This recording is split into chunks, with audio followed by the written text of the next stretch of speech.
Kamusta po kayong lahat? At ito po ang Ella, nagpapakalong na naman po sa akin.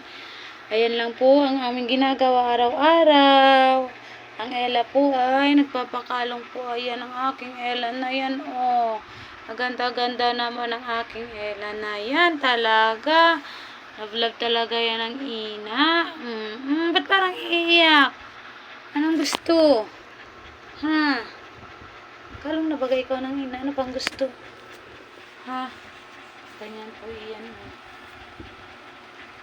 I have two hands, the left and the right. Yung batil lang hinahanap ko nito. Kaya po ganyan po yan, yung batil.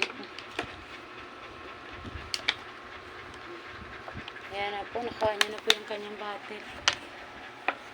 Ganyan lang po yan ang Ella namin. Hinahanap po yung batil. Lalaro na po siya. Batil lang po ang hinahanap niya. Pag yan po yung nakikita po ninyo parang iiyak. Hinahanap lang po yung batil niya. Pag di niya po mahawakan. Diba? Hawak-hawak ng kanyang batil. Ano?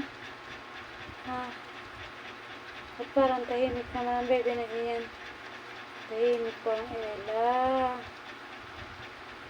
Kanina niya pa po hinahanap yung kanyang batil eh.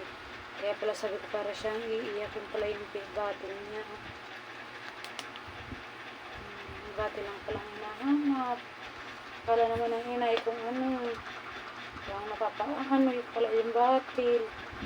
Pagawak na po niya yung kanyang batil ay ganyan na po iyan. Tahimik na po.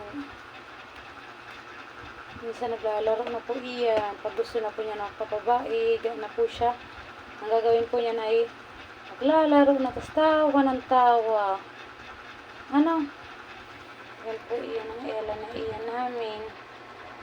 Ganyan lang po ang kanyang ginagawa niya. Ano? Bait po kasi itong bata. Larong-laro lang po yan. Kaya ako po nakakagawa po ako ng gawain bahay na madali lang po. Nakakapaglinis agad-agad. Kahit po siya igising, hindi po ito yung nag-iiyaking bata, hindi po. Ano lang po yan, naglalaro. Pero alam po, pag may gusto po siya, yun, iyak po yan. Pero pag, ano naman po, hawak niya naman po yung batil niya, tapos ay may libangan siya, hindi po yan naiyak. Kasi may libangan po siya, hawak-hawak na yung kanyang favorite batil. Iba-iba po, yung, minsan po, binibigyan ko po siya ng ibang laruan. Pero pag binibitawan niya po, yun po, kinukuha ko ulit yung batil niya.